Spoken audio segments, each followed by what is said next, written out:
If you are investing your time on the things that matter to you, then you will be happier. You will be more satisfied. And it's not more is better. It is just being intentional and spending the time in ways that matter to you. You are basically a happiness teacher, right? Yes. I teach happiness and particularly focusing on the role of time for our happiness. Why are those two things intrinsically linked?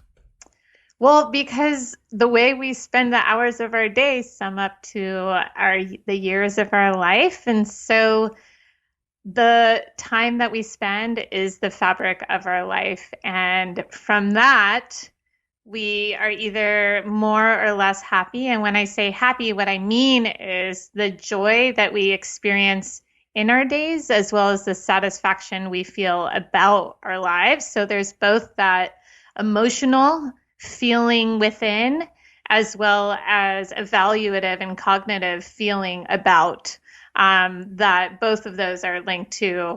And when I say the word happy and feeling happier, which is really the goal and, part of the title of my book, that's what I'm talking about.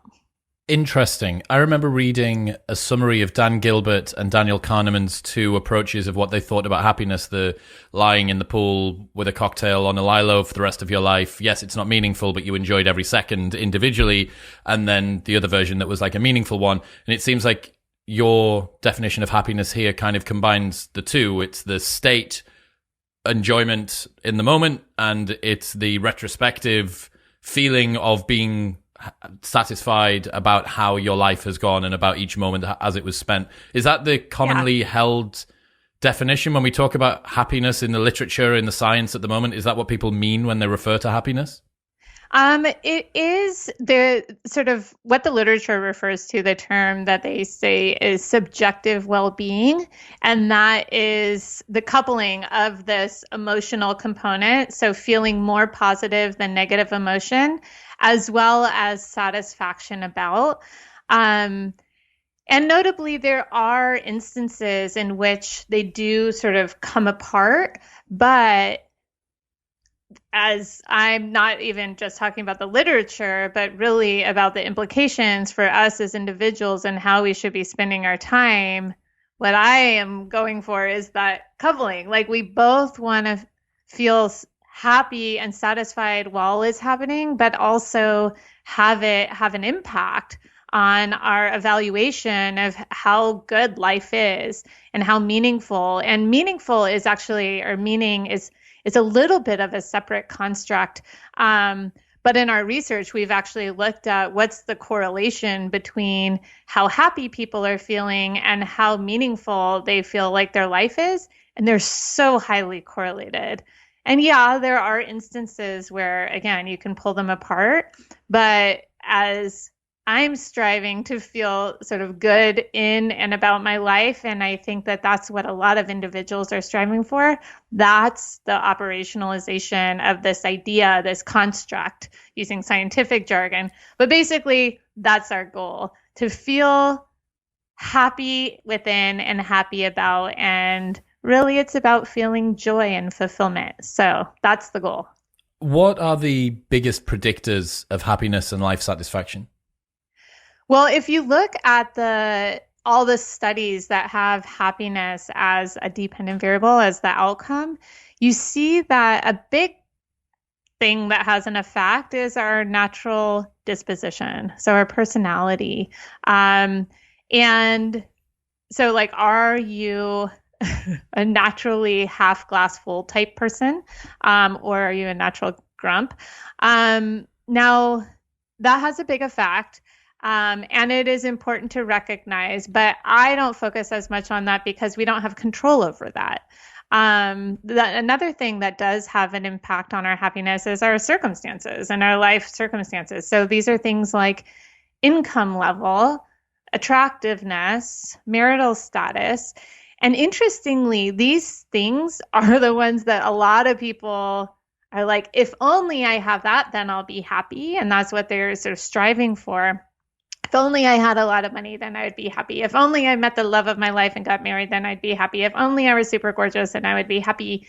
And the research shows, looking at the correlation, the relationship between those circumstances and happiness, that there is a relationship, but it's significantly smaller than we think. And the answer is no. If only you had a lot of money, would you be happy and happy forever? The answer is no for that. If only you were super gorgeous, would you be happy and happy forever? The answer is no for that. If you found the love of your life and got married, would you be happy forever? The answer is no for that. And so also our life circumstances are largely out of our day-to-day control. So again, that's not something I focus on. What I focus on is this final chunk, this input into happiness that does, and science show, has a significant effect, and actually a significantly larger effect than we think. And that is what we do and our mindset in the day-to-day. And I particularly am focused through this lens of time, how we spend our time and how we think about our time has a significant influence on our happiness. And this is where we have choice.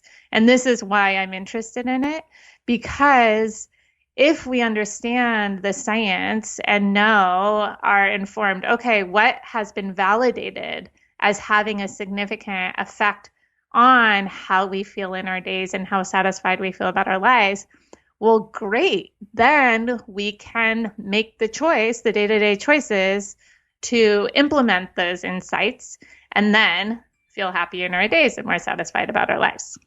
What are the ways in which the happiest people spend their time then? Well, the research points to some averages. So looking at time tracking research, what those folks, the researchers do is look over the course of people's days, what activities are they doing, as well as how they're feeling over the course of the day, so that you can identify, okay, what are those activities that on average are associated with the most positive emotion? What are those activities that on average are associated with the most negative emotion?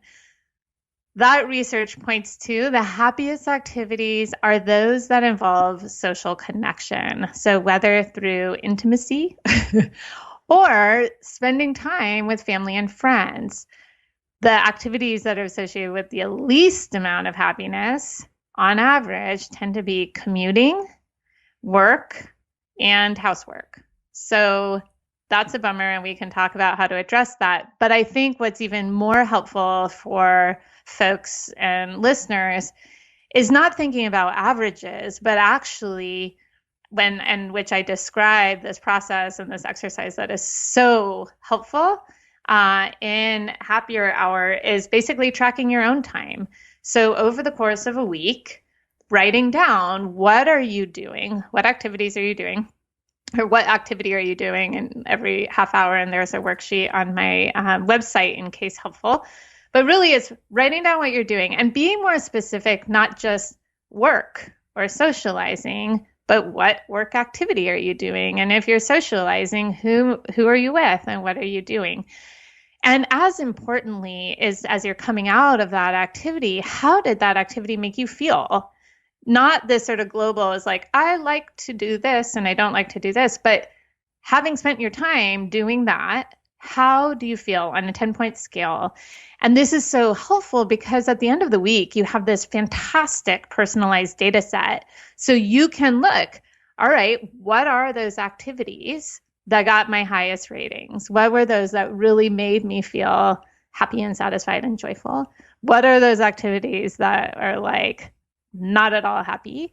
You also can see just how much time you're spending across your various activities. So you can sort of pick up on like, holy cow, I spent a whole lot of time on this activity that got like 4s in my ratings, and it's not even all that necessary. So that's informative in itself. Maybe reallocate that, what I would say is wasted time, into time that is more joyful, in which you now know what types of activities those are because you have the data right there in front of you. Is there anything interesting about happiness differences between experienced and remembered activities or events? There is, but again, I'm going for the ones that have the double, that provide on both. And what's nice about the time tracking that you do for yourself is that as you're coming out of the experience, it's capturing both how you felt in it, because it's really a sort of close memory, but also how you're feeling about. But yes, research does pick up on TV watching. But interestingly, so like TV watching is shown to be quite mediocre on sort of meaning, but on the average American, the average viewing of TV actually gets pretty high ratings. So there you see a disconnect. But what's cool about the individual data that you collect, and I teach a course on this, so applying the science of happiness to life design. So over years, I've had my MBA students and executive MBA students do this. And so I see these patterns from their observations. What's sort of interesting is TV rarely shows up among people's happiest activities in this sort of broad 10-point rating.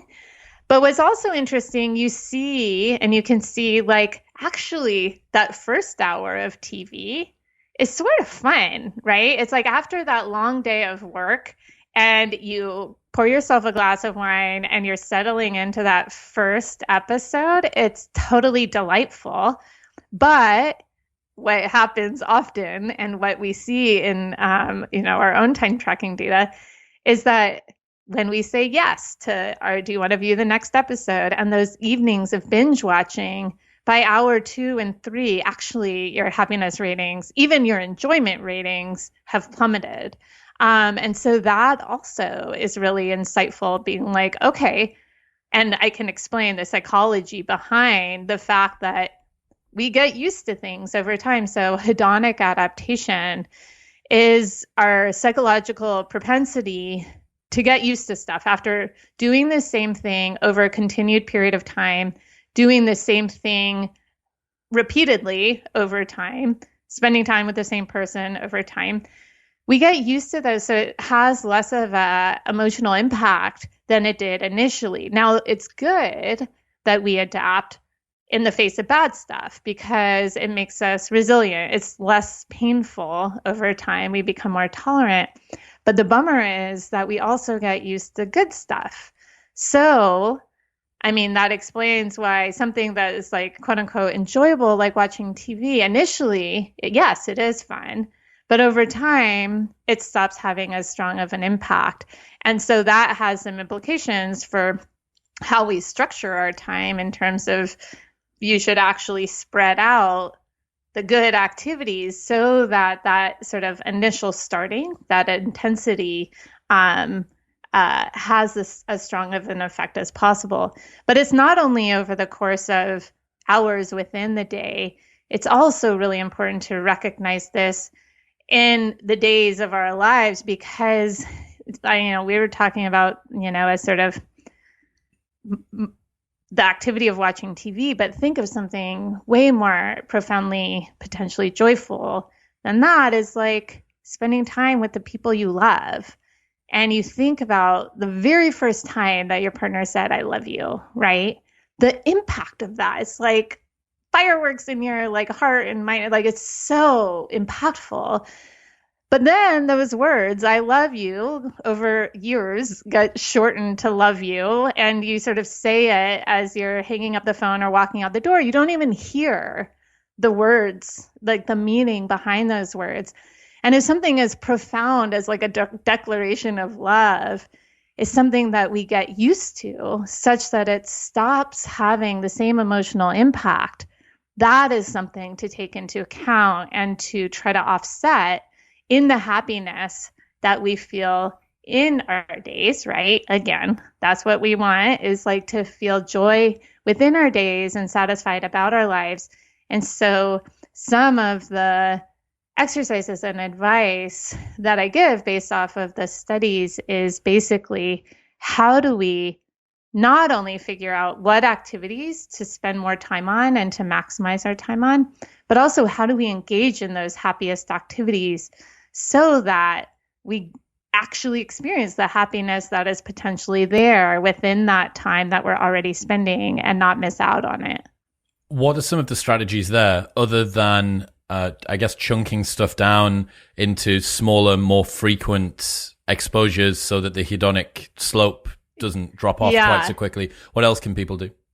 Yeah. So breaking it up, which is what you just said. So having breaks between the happy activities, infusing variety is another. So research shows, for instance, that couples who engage in novel experiences together report greater relationship satisfaction and last longer in their relationships. And it's because those novel experiences infuse variety. And so by doing various different things together, it keeps you engaged, it keeps you paying attention, and you're sort of doing that with your partner. Another is recognizing that even though these things might seem every day, recognizing that they are not inevitably going to continue happening every day. Our time is finite. And when you actually recognize just how limited times left are, that absolutely draws our attention. And so one of the exercises, which is actually quite poignant, is if you reflect back on your last couple of weeks and what was an activity that really brought you joy. Oftentimes it's these very mundane moments or ordinary moments, and count how many times you have left. And actually the first step is counting how many times have you done this activity in your life so far. Then count how many times do you have in your life left to do this activity, accounting for the fact that factors in your life are likely to change, accounting for the fact that if that joyful activity involved another person, circumstances of their life and their availability is going to likely change. And then recognizing or calculating really the percentage of all your times of doing that activity you have left. And so often we recognize that, holy cow, I have less than half. And in some cases, it's 8%. Like one of the examples, I had my students do this exercise. One of the students, he calculated time spent watching sports with his best friend on the couch. And he calculated, so how many times has he done that in his life? I mean, it was a sort of funny exercise, and he was embarrassed and proud to, including all those days after school in middle school and high school. But then they went off to college, and then it was Christmas breaks for 2 weeks on, they would be on the couch watching TV and sports together. But then they continued living in different cities and had a girlfriend. And so then it was visits included partners. And then his best friend had as a 2-year-old. So even when they visit each other, being able to spend some hours on the couch with just this buddy watching sports, they are very limited. And doing that calculation, he realized that in his life, he has only 8% of times on his couch watching, whether it's his couch or his friend's couch, basically watching sports with his buddy left. And that is really impactful. So what does that make you do? Well, it makes you prioritize that time. So actually during the break of that class, he went in and called his buddies dude, we need to plan a guys weekend. But also during that time, it makes you savor and soak up that time more. And I share in the book my calculation with my coffee dates with my daughter. And these coffee dates are so it actually was born out of a very functional thing of me needing caffeine and stopping at a coffee shop on my way to drop her off and into my office. And she's tagging along as the little preschooler. But what we did, and this is another strategy to keep paying attention, is turning a routine into a ritual. And so this ritual that my daughter and my coffee date, we gave it a name, Thursday morning coffee dates. And now, even though we've had to shift it to Saturday mornings, we still call it our Thursday morning coffee date. And we listen to the same songs, we order the same things. And it is just this special time, 30 minutes each week for the two of us to be together. And I calculated how many times have we had a coffee date together in the past. And including during my maternity leave, where I would like sort of bundle her up and take her to the coffee shop because that was my like source of sanity. And then our weekly coffee dates, I calculated that we've had about 400 coffee dates together in our life so far. And then I calculated how many do we likely have left. So she's 7. In about 5 years, she's going to be 12 and want to go to the coffee shop with her friends instead of me. Sad. So that's going to limit it. And then she's going to go off to college and probably live, across the country. And so I calculated we probably have about 230 coffee dates together left. That is 35% of our coffee dates left. That's less than half, quite a bit less than half. And she's only 7. So what's the impact on that? Initially, yes, tear in my eye, but the bigger effect is that I prioritize this time. I make this time. So when it was on Thursday mornings, meetings were scheduled around it. They didn't start before 9. Now that it's shifted to Saturday mornings, activities are scheduled around it. But not only is it about prioritizing that time, it is when I'm spending that time knowing just how limited and precious those moments are, then I remove distractions. So like my cell phone goes away. That like constant to-do list that's running through my mind of always like, okay, what do I need to do next? Like what's coming up in that planning gets quieted because this is the time of my life. These are the important moments. And recognizing that they're limited makes us pay more attention. I got a Memento Mori calendar that counts down to 80. Have you seen these? And it's in weeks of your life. Oh, I haven't, but okay. So you can imagine that you actually buy it pre-filled in. So you tell them your age and they pre-fill in the first, whatever, like 50 multiplied by your age or 52 multiplied by your age in terms of squares. And that, I guess, is kind of similar because you're looking at what is it that I've got left. The thing that comes to mind when you're talking about that is the relationship between a child and the parent, that you spend 18 years or whatever living out of each other's pockets, and for the last portion of that, those teenage years just hating each other and constantly having arguments and storming up the stairs and feeling like you're in a prison. And then you leave. And in retrospect, I mean, it must be, in terms of hours spent with your parents, almost all people in the Western world must be looking at the final 10%. Like at the age of 18. Yeah. At the age of 18, you've spent 90% of the time that you're ever going to spend with your parents. Again, maybe even less, I guess. Mm-hmm. I recently took my mum to Rome. She hadn't been away on holiday for ages, and I wanted to do something nice. And me and her went away to Rome, and we spent 4 and a tiny bit of days together. And I put her in a sidecar. I made her do a Vespa tour around Rome in a motorbike and sidecar, and it looks like Wallace and Gromit. It's the funniest thing. And that was me. One of the things I was very conscious of there was, wow, I haven't spent this much time around my mother in 16 years. 16 years since I've spent 4 days in a row. 4 days. Like, it's not that long. And totally. Yeah, I like the idea of starting with the end in mind, of using the precariousness of what it is that we've got. And also the other thing, I suppose, is that even without accurately working out how many of these things you've got left, life situations can change pretty rapidly. And the housemate that you live with now might not live with you again in 6 months' time. I love watching a series on TV with one of my housemates that's back in the UK. But I live in Austin now. And I didn't know that I was going to live in Austin. I was going to try it out and see if I enjoyed it. And now I'm here. And, there will be, Sam Harris talks about this as well. There will be a last time that you bounce your baby daughter on your knee. There will be she will get too big or not want to do it anymore, or some situation will occur. This could be the last time. This could be the final time that you get to be abroad with your mother, that you get to be on the couch with your friends, shit-talking the world's greatest athletes as they perform as well as they can.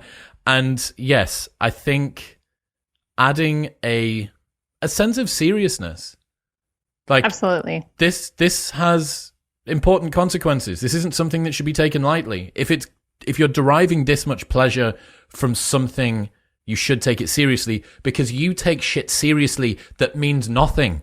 You take shit seriously all the time that is completely arbitrary. The argument with a stranger on the internet that you're never going to think about again, you took that more seriously than the activity today that gave you the most joy. And yes, I like the idea, all of that, creating perspective, scarcity, understanding the lack that you have, reflecting on how important it is to you, and using that as a projection to remind yourself of the scarcity moving forward. I think all of that's great. Yeah. And what you're picking up on is it's that sort of difference between what's important versus what seems urgent. And we tend to dedicate our time and our thoughts to what is urgent, irrespective of its importance.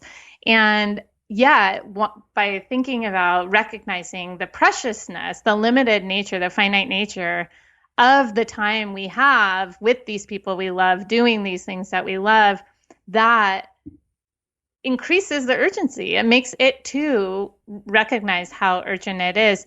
And interestingly, in our research, we find actually that people who think about their time from a broader perspective, so are thinking in terms of their years and their life overall, instead of just thinking hour by hour, they actually are happier and report greater meaning in their life. And one of the drivers is because they spend their hours on what's important, irrespective of its urgency. And so it gives you use the term perspective. Absolutely, it does that. So taking that perspective of your life, and from taking that broader life perspective, it pulls out what is important to you. So in Happier Hour, I have a few exercises that do encourage not just counting times left, but to take this broader life perspective.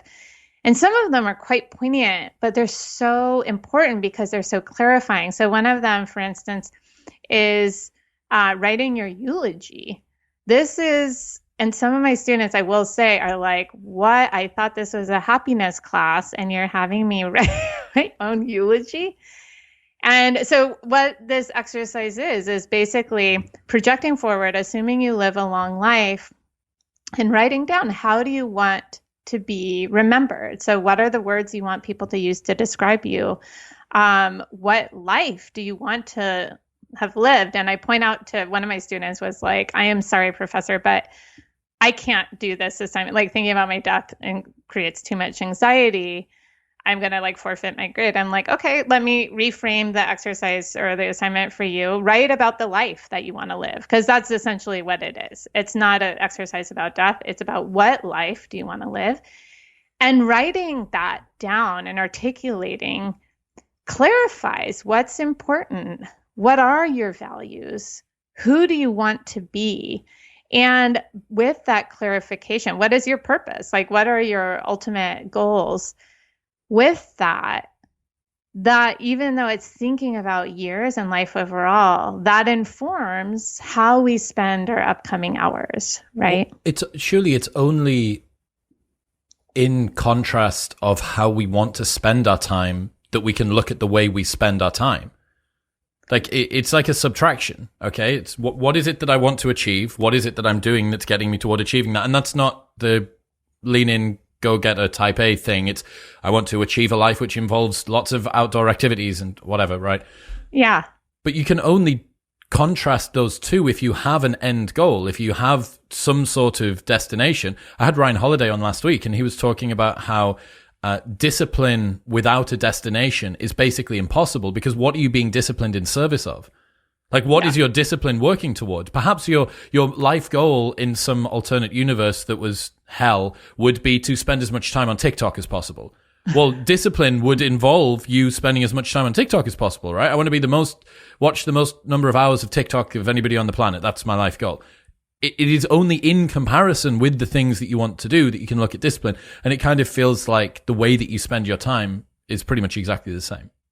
Yeah. And the thing, that I actually see among my MBA students that I think that folks can all relate to is the importance.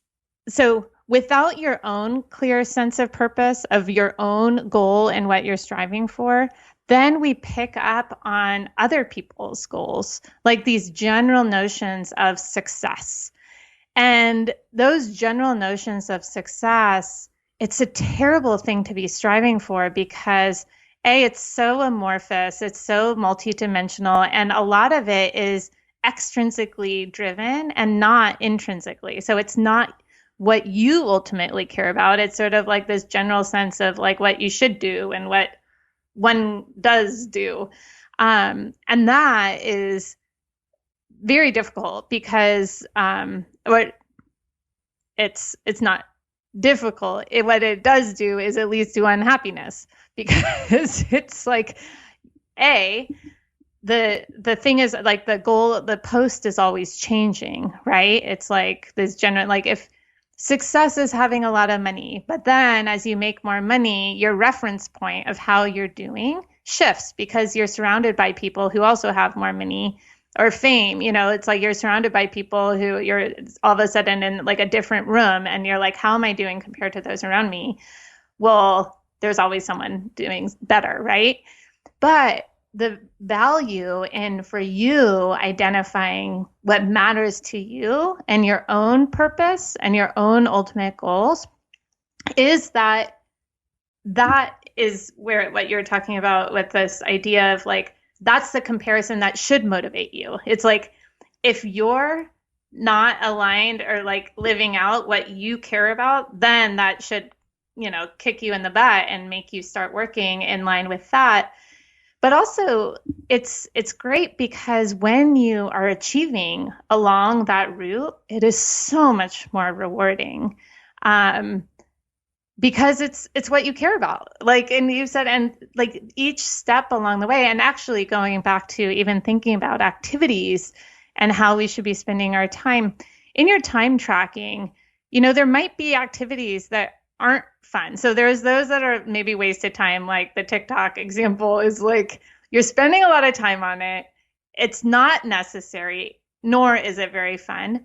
But then there's also some of these activities that are actually necessary. Well, that was something I noticed about your example, commuting to work, being at work, and housework. Yeah. For most people, those are relatively non-negotiable. The things that they can't outsource, they can't get someone else to go to work for them, they can't get someone to drive them to work, they can't get someone else to do the housework. So yeah, there has to be a solution in order to make these things less painful. So there are some strategies for the commuting, for instance, is something that you have to do. And bundling is actually one of the strategies that coming out of research by Katie Milkman and her colleagues. It's such a simple idea, but it's very effective. And what it is like you take this activity that you don't want to do, but is necessary, like driving to work or commuting, however, whatever it means, or like folding the laundry. We have household chores. And bundling it with an activity that you do enjoy that is more worthwhile. So whether it's picking up the phone, we talked about the role of social connection, picking up the phone and calling your friend while you're folding the laundry or commuting, or listening to a wonderful, enriching, enlightening podcast. Right here, subscribe below. Thank you, Cassie. Start to shill the channel. That's what you're here for. Thank you. Yes. Exactly.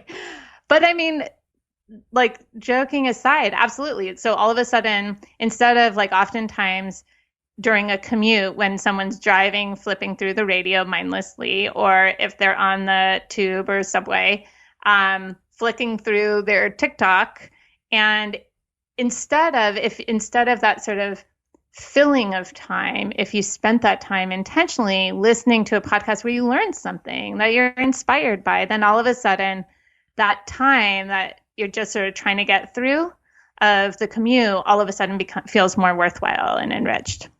Let me give you my most recent bundling solution. So Great. I have quite a lot of emails that I need to deal with, and I can't really outsource them, or maybe I just struggle at delegating control. My personal assistant might agree with that.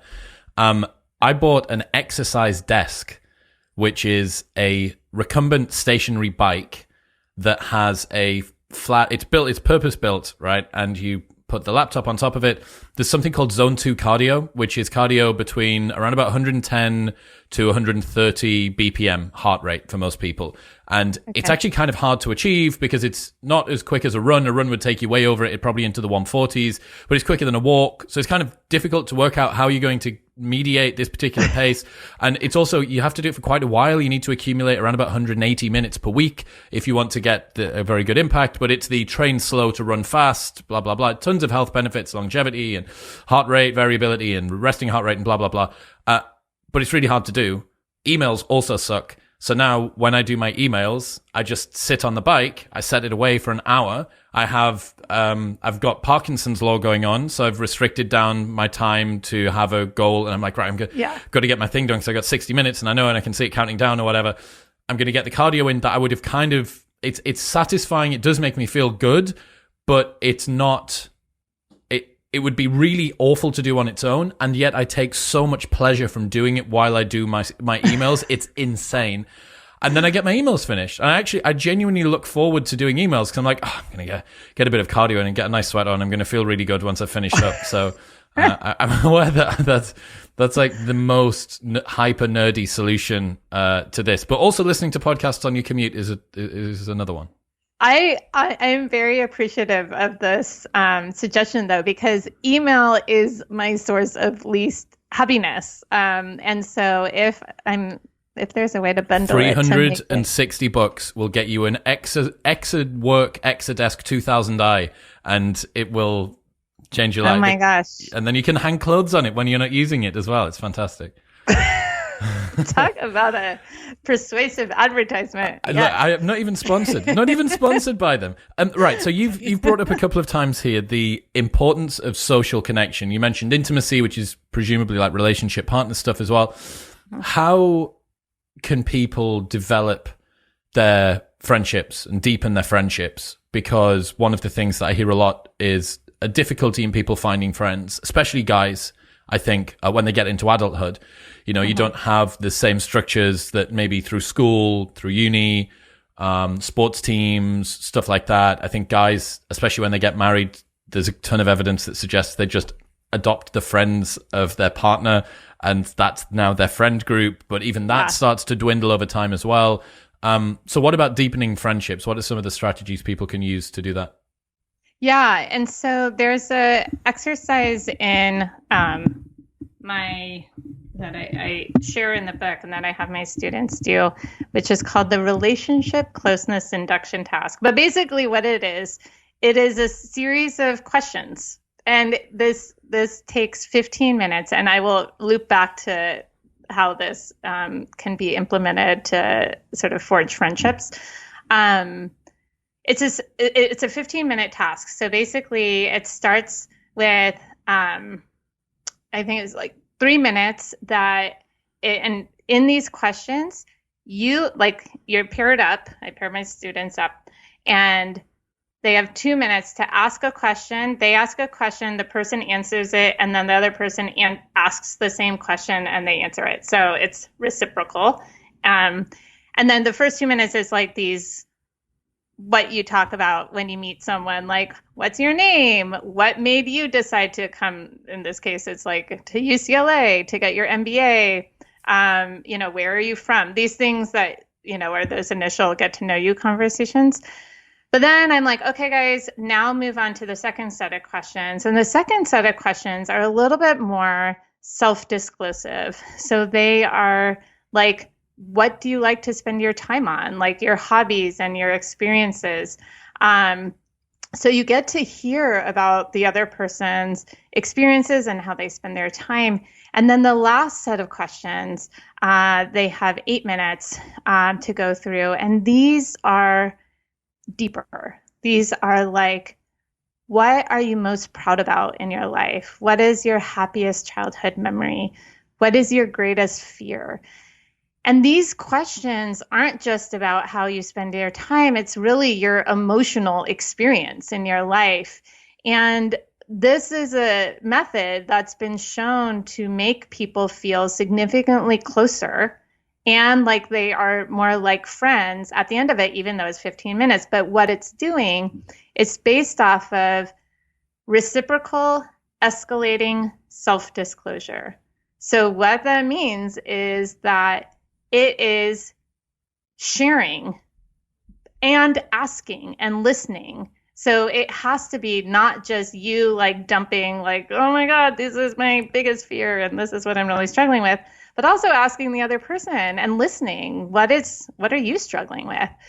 And through that, what friendship is, it's about this sense of being known and being cared about and knowing and caring. So there is that reciprocal feature of it. And so like you were talking about, often in shared experiences, when we're in experiences together, that's an opportunity to develop that sort of shared experience. Like when you go to college or university, that shared experience, starting a new job together, often, with all of us or so many of us working remotely, actually the opportunity to develop actual friendship at work has really waned. And that's what I am attributing the increased disengagement from work that we've observed in the workforce to the fact that folks don't have friends and not an opportunity. So to say that, yes, it is about finding activities that like people who like doing the same thing, but it just showing up and doing the activity together isn't going to be where the real friendship comes from. It's from having that conversation that gets authentic, and you are being vulnerable and you are supporting the other person and their vulnerability. So to the point, be ready to ask the good questions when you're hanging out with someone, and also be willing to share. Note that sometimes you need that escalating sort of component of the conversation so that you don't like freak people out. But it's always surprising by how happy people are to really get genuine. And so it's just up to you to be willing to get there too. Didn't your husband ask you some insanely intense question as the first time that you met? Yeah, so I shared that in the book. My husband and he's such a wonderful person, and he's like my favorite conversation partner still to this day.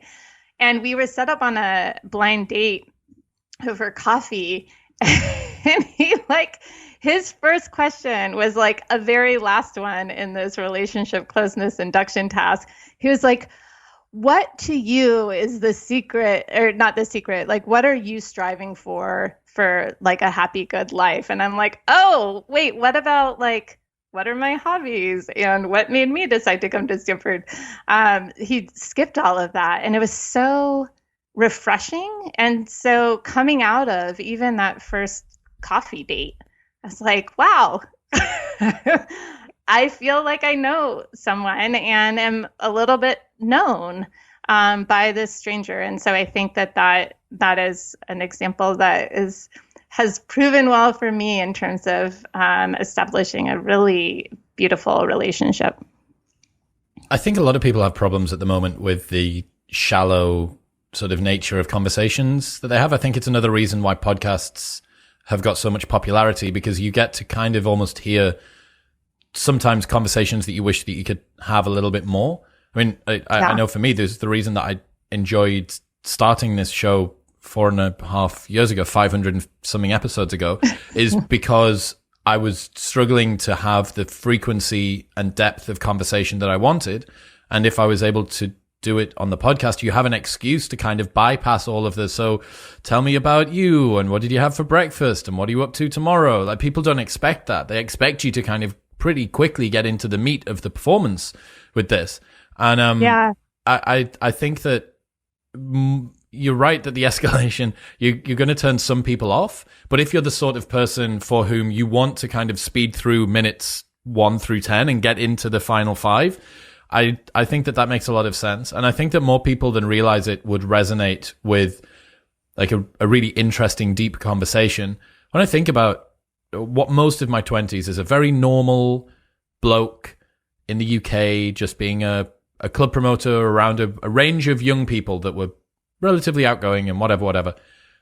So few people had conversations like the ones that they wanted to. I think they had conversations that were very surface level, that were about TV or current events, but not important current events. Just like, and I think that that might just be a byproduct of being young, right? It might just be a byproduct of being in your 20s.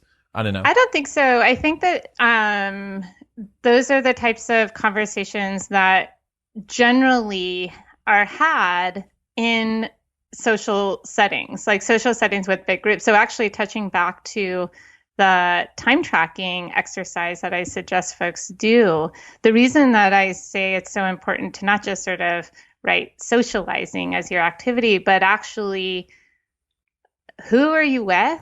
And also going back and looking at, okay, well, what were those activities that I felt like most connecting? And that might be like, for me, it absolutely requires a genuine conversation. But that genuine conversation can happen in a lot of different contexts. It can happen with a colleague at work. It can happen with like someone at a cocktail party, as I am only satisfied when I leave one of these sort of cocktail parties. If I come out, I'm like, oh my God, that person was so cool and so interesting. But so it's like finding those ways, those activities, but also the pieces of that activity that that sort of make you feel most connected, so that it's the onus is on you not only to spend time on those activities that make you feel that way, but really make that time what you want it to be by showing up, driving the conversation. And I agree with you. People are more willing than they might initially think. It's just because it doesn't often happen, doesn't mean that it won't be fun. And that, and just give it a shot. Talk to me about the time poverty and time affluence relationship. Yeah. So time poverty is what actually drove me to write the book. And what it is this acute feeling of having too much to do and not enough time to do it. And when we feel like we don't have enough time, it's this really limiting experience, and it is experienced as stress, and it makes us unhappy, and it also makes us less healthy. So research shows that when people feel like they don't have enough time, they're less likely to exercise, they're less likely to delay going to the doctor. It also makes us less nice. We are less likely to slow down and help others out. And it makes us less confident in being able to achieve all we set out to do because of the sense of limitation, and it makes us less happy. And I share to open the book this time earlier in my career when I was living in Philly, and I was an assistant professor at Wharton, and it was just one of these crazy days where I traveled up to New York to give a talk. And my presentation was sandwiched in between back-to-back meetings. And then I had this colleague dinner. And then I was rushing to get the very last train that would get me home to my 4-month-old at the time and my husband asleep in Philly. And I did make the train, but I remember looking out the window as the night was passing by and the houses were in this blur. And I was like, I don't know if I can keep up. I am exhausted and overwhelmed between the pressures of work, being a good partner, being a good parent, being a good friend, the never-ending pile of chores. There simply weren't enough hours in the day to get it all done, let alone to do any of it well, let alone to enjoy any of it along the way. And that feeling made me at that moment think, okay, the solution is to quit. I should quit my job that I'd worked so hard to get. And because surely if I moved to a sunny, slow-paced island somewhere, I'd be happy. If I had a whole lot more time, I was like, then I will be happier. But before I quit, I was like, this is actually an empirical question. Like, are people who have a whole lot more time happier? And this is a question that we've gone on to test and looking at with some of my beloved collaborators, Hal Hirschfield and Marissa Sharif. We looked at what's the relationship between the amount of discretionary time people have and their life satisfaction, and analyzing across studies. In one of the studies, we analyzed data from tens of thousands of working as well as non-working Americans, calculating how much discretionary time they had in their days, time spent on discretionary activities. And what we found was really interesting. It was this upside down U shape.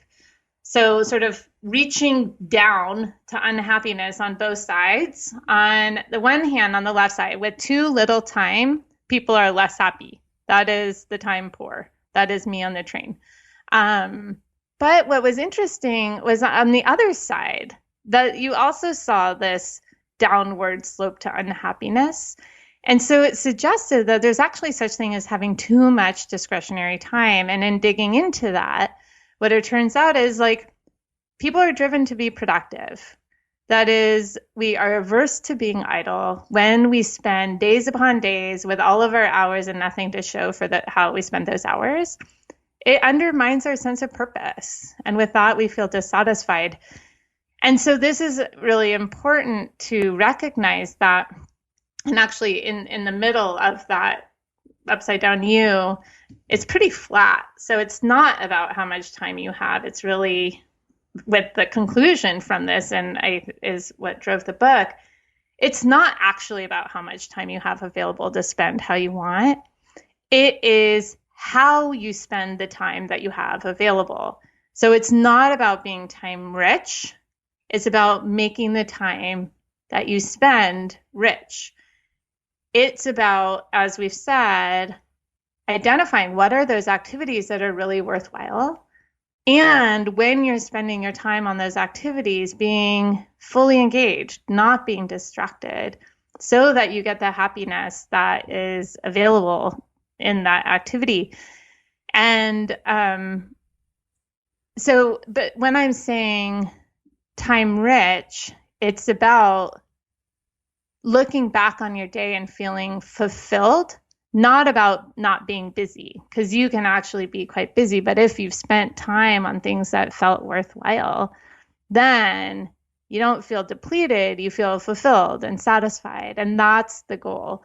And so that's actually what motivated or sort of directed my research agenda since, of like, okay, how should we be investing the hours of our days so that, again, at the end of the day, instead of feeling depleted and stressed and overwhelmed and unhappy, you look back and you feel satisfied and fulfilled and like excited for the next day to do more, right? And so with so many people feeling time poor, so we conducted a national poll in the US, finding that nearly half of Americans feel like they don't have enough time to do what they set out and want to do. And that's bad because of all those reasons that I said.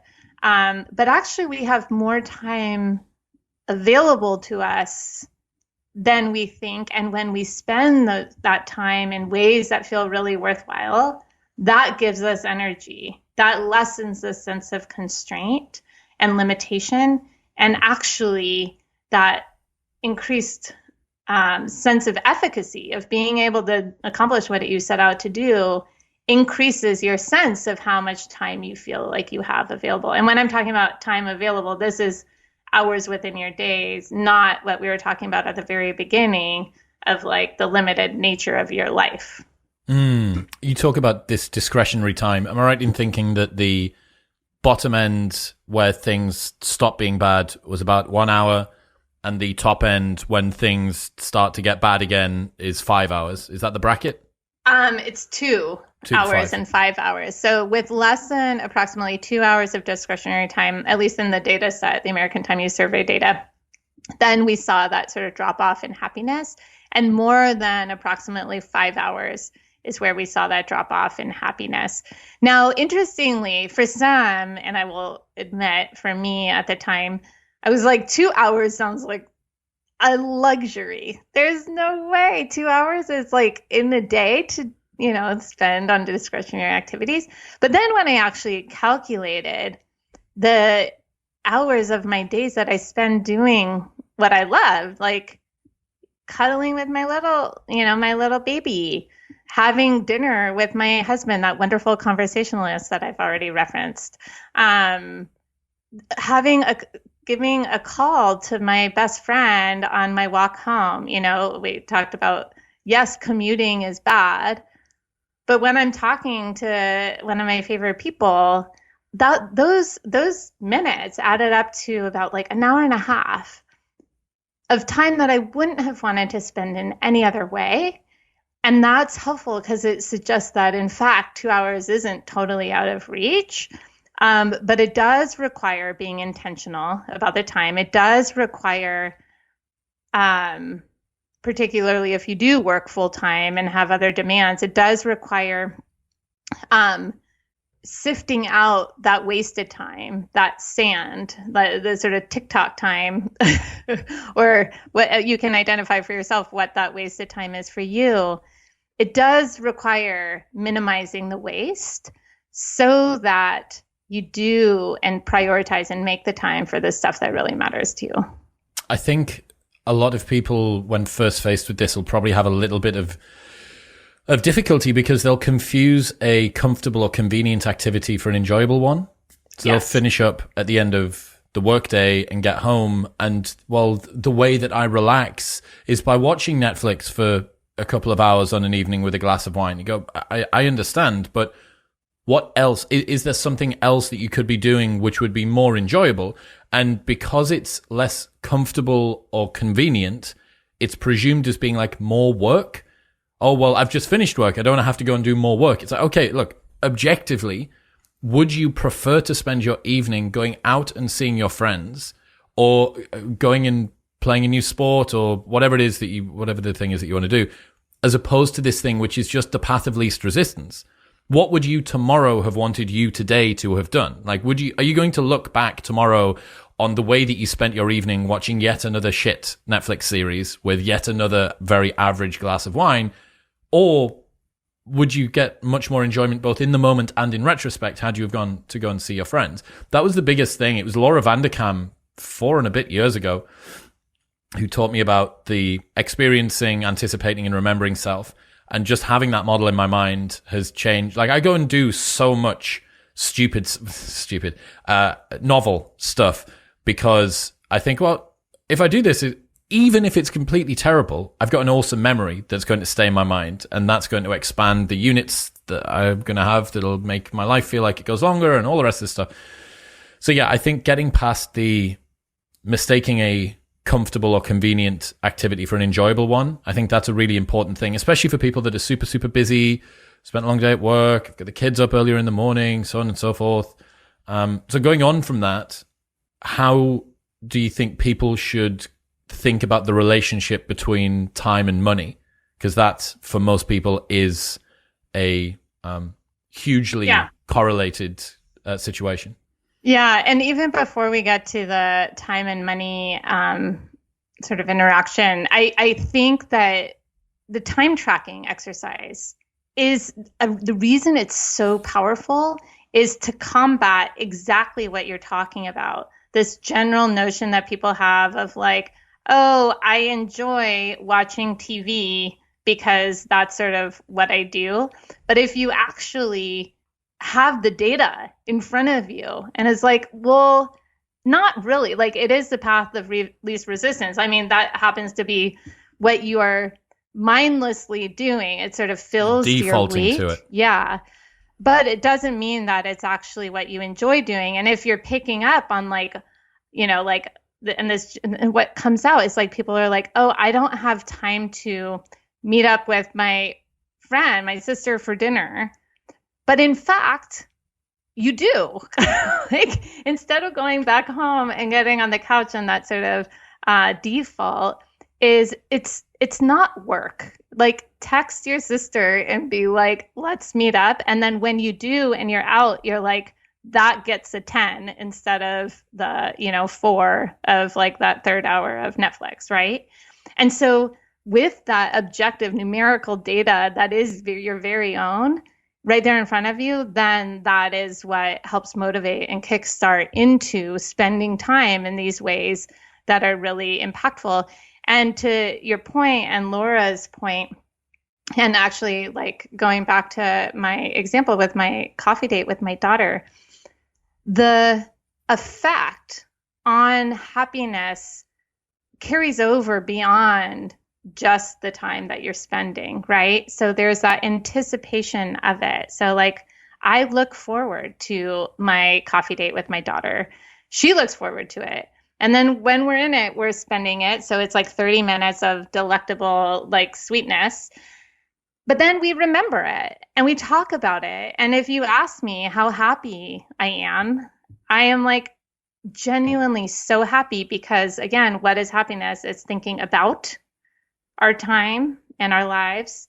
And when you ask me how happy I am, I'm like pulling. It's like, well, I have this amazing relationship with my daughter from really this like cultivated and stemming from that 30 minutes. It's just 30 minutes.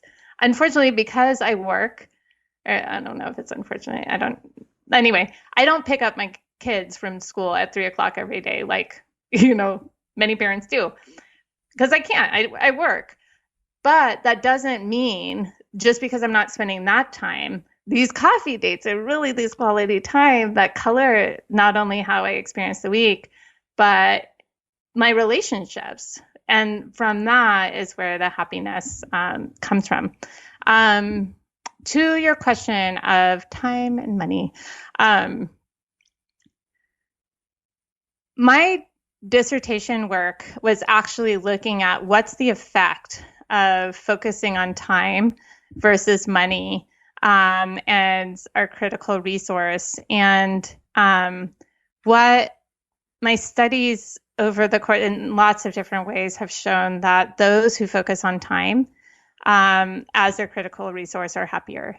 And really it is because they invest their time more intentionally. It's not default evenings. It is not allowing your time to be soaked up on TikTok. It is about being intentional and spending time in ways that matter to you.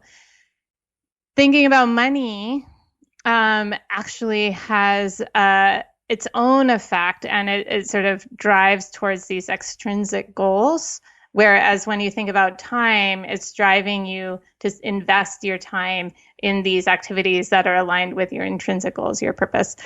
Now, it's not like money is bad, because money can actually be spent to improve our time. And the research that looks at what are the happiest ways of spending money, my interpretation of them is that it's all about making your time better. So it is outsourcing, actually. So putting some money against, if there are activities or chores in your life that absolutely feel like a chore, and that are pulling you out of time that you can spend in these ways that are aligned with your goals of whether it is investing and cultivating your relationships, investing in activities that really allow you to fulfill your purpose, then that is time well spent. Pay someone to wash your car, pay someone to do the gardening, pay someone to perhaps come and do some laundry or something. Yeah, but it doesn't even have to be so clear as like paying someone so that you don't have to do it. There are services now, like the whole, like grocery shopping. So yes, you are paying someone to do the groceries, or delivery service, like meal services, where it is like so that it saves you from doing the grocery shopping and the time cooking. A lot of it is prepped, and so that is saving time. And yes, you are paying money. It is more expensive to have this meal delivery service than if you were to go and pick out the produce and everything and put it together yourself. But what you've done is you've saved time. And then you can spend that time in those ways. And so this is like such a clear trade-off for me as a working mom. Instead of leaving work early to go grocery shopping or coming home late, which is those precious hours with my kids before they go to bed, so that I'm grocery shopping and then like cooking, which I hate to do anyway. Like the meal service, it costs a little bit more money, but then I get the extra time at work that I need. And then my evening is not cooking dinner and cleaning up dishes. It is sitting with my family and, hanging out with my kids, helping them with their homework, hearing about their days, having that wonderful conversation with my husband. So also research looks at pro-social spending, that spending money on other people actually makes us happier than spending money on ourselves.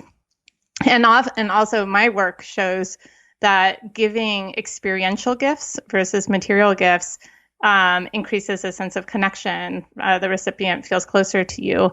And so pairing that together, as well as research showing that experiential purchases like going out to dinner, going to a concert, going on vacation versus material purchases like buying a handbag or, I don't know, other material purchases, actually, which tend to be material purchases, electronics, that people have greater happiness from their experiential purchases because they have the experience of spending that time. So it is time that you're spending, but you also have the memory. Oftentimes those experiences are shared. If you're giving an experiential gift, like taking someone out to dinner, getting them tickets for a concert, that is a shared experience versus buying yourself a handbag. So again, the sort of spending money in ways that buy you better time, more fulfilling time, and connect you with other people and foster those, relationships, that is money well spent. So it's not, and it's also, I think it's super important to not ignore the fact that people who don't have enough money to satisfy their basic needs, yes, more money in the research shows leads to greater happiness, but actually what it's not is not greater happiness, it's reducing the unhappiness, the stress, and the pressures of not being able to satisfy your needs. That's very interesting.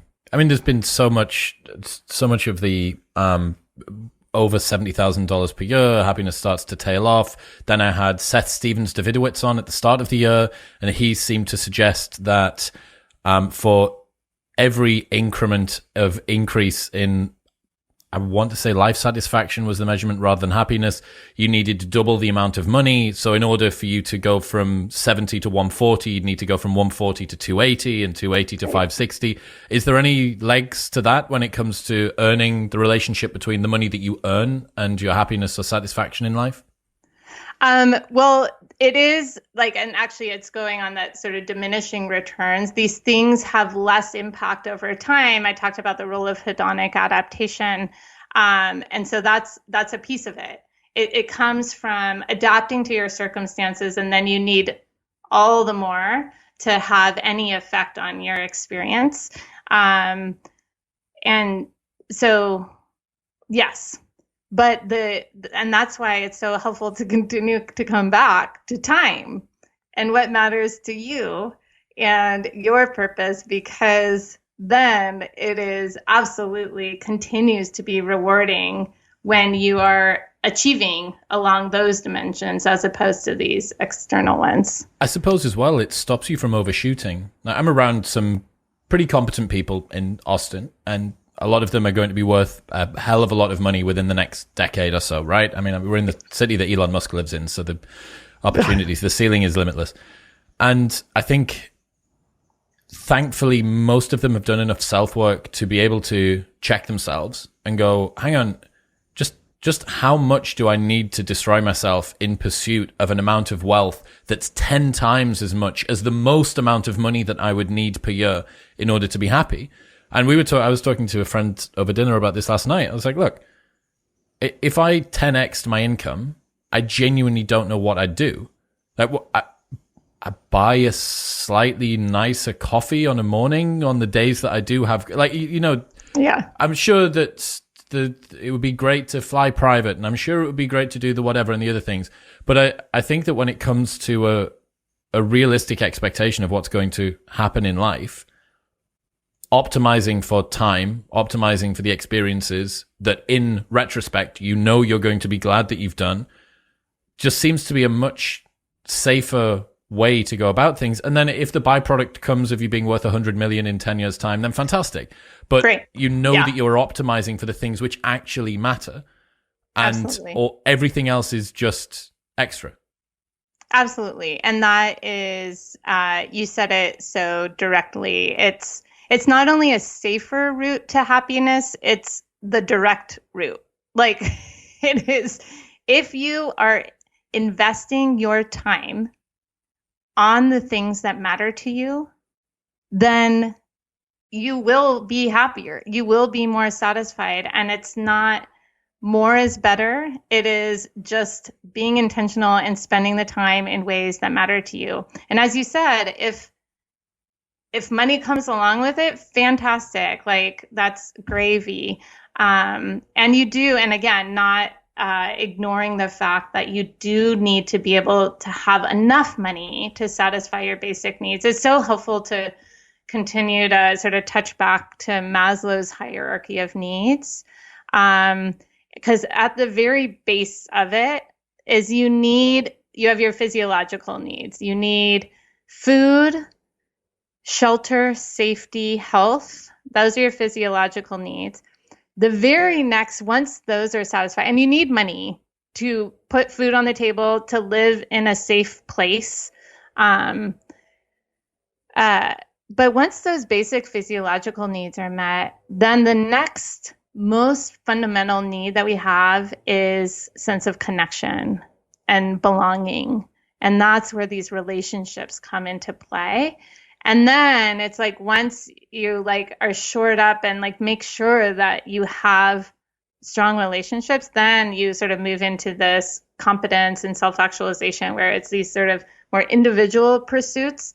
But you do need enough money to, and like I have been doing the work long enough of like comparing time and money, and I am sensitive to, like, it's not that having any money doesn't matter, but having a whole lot more money also doesn't matter.